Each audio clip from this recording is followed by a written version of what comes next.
Assalamualaikum warahmatullahi wabarakatuh. Perkenalkan, nama saya Lucy. Di sini saya akan menjelaskan tentang topologi jaringan, yaitu topologi bus. Yang pertama, saya akan menjelaskan tentang apa itu topologi bus.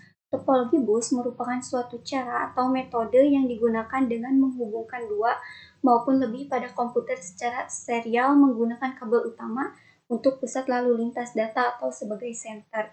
Secara umum, topologi ini digunakan pada jaringan yang memiliki skala kecil yang mana untuk seluruh perangkat jaringan terhubung melalui kabel tunggal. Untuk topologi jenis bus ini menggunakan BNC, konektor, dan sebuah terminator yang digunakan sebagai media transmisi data. Sesuai dengan namanya, bahwa untuk desain dari rangkaian tipe jaringan ini hampir menyerupai ruangan yang ada di dalam bus. Kemudian berikutnya yaitu ada fungsi topologi bus. Salah satu fungsi topologi jenis ini yaitu sebagai penghubung jaringan komputer dua maupun lebih dan untuk pertukaran data atau informasi.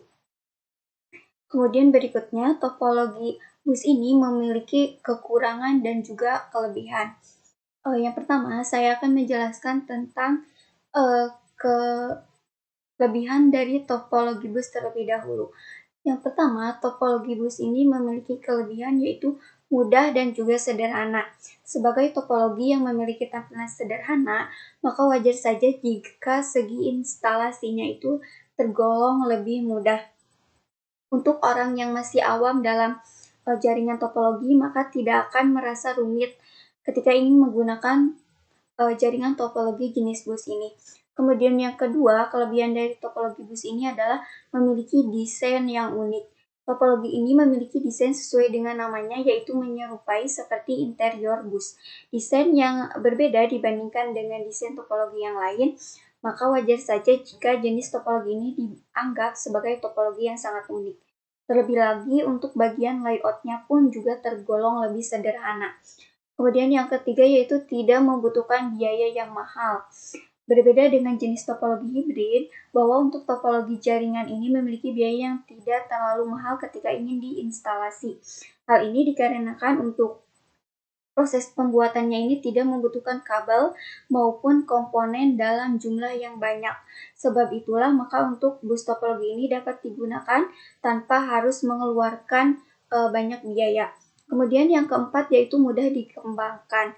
Tidak hanya memiliki biaya yang tergolong lebih murah saja, ternyata untuk topologi jenis ini juga mempunyai kelebihan, yaitu sangat mudah untuk dikembangkan. Selain itu, bus topologi juga tidak akan mengganggu pada perangkat jaringan yang lainnya meskipun telah terhubung. Yang kelima yaitu tidak berpengaruh pada perangkat lain. Meskipun ada beberapa kerusakan yang sering kali terjadi pada perangkat komputer klien, kita tidak perlu khawatir ketika menggunakan jaringan topologi ini. Karena untuk topologi ini tidak akan berpengaruh pada perangkat klien yang lainnya. Kemudian yang keenam yaitu tidak membutuhkan hardware. Di balik dari prosesnya yang sangat mudah, ternyata untuk bus topologi juga tidak membutuhkan hardware. Misalnya seperti switch atau hub seperti selayaknya pada beberapa topologi lain, termasuk topologi STAN.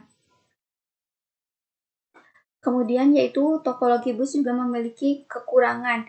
Yang pertama yaitu sulit terdeteksi kesalahan. Kekurangan pertama yang dimiliki oleh topologi jenis ini yaitu sulit terdeteksi apabila terjadi kesalahan. Sementara untuk menangani setiap kesalahan membutuhkan ahlinya sehingga tidak sembarang orang bisa mengatasinya. Kemudian yang kedua memiliki transfer data yang padat.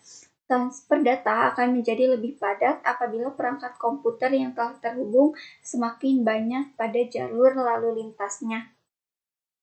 Dengan hal ini, maka untuk kinerja topologi ini menjadi semakin memburuk. Selain itu, apabila jalur utama mengalami error atau kerusakan, hal ini bisa menimbulkan seluruh perangkat yang lain ikut mengalami kerusakan. Kemudian yang ketiga yaitu kekurangannya adalah kecepatan akses berpengaruh pada perangkat lain. Untuk kecepatan topologi akan berpengaruh pada perangkat yang lain apabila salah satu dari komputer klien harus menggunakan kecepatan untuk akses data yang lebih tinggi. Prinsip kerja yang dimiliki oleh topologi bus yaitu untuk satu komputer dijadikan sebagai server. Lalu untuk jaringan akan dipecah-pecah dengan menggunakan sambungan kabel. Dengan begitu maka untuk setiap jaringan komputer maupun sambungannya mempunyai bus untuk dijadikan sebagai konektor. Mungkin itu saja presentasi dari saya, kurang lebihnya mohon maaf. Wassalamualaikum warahmatullahi wabarakatuh.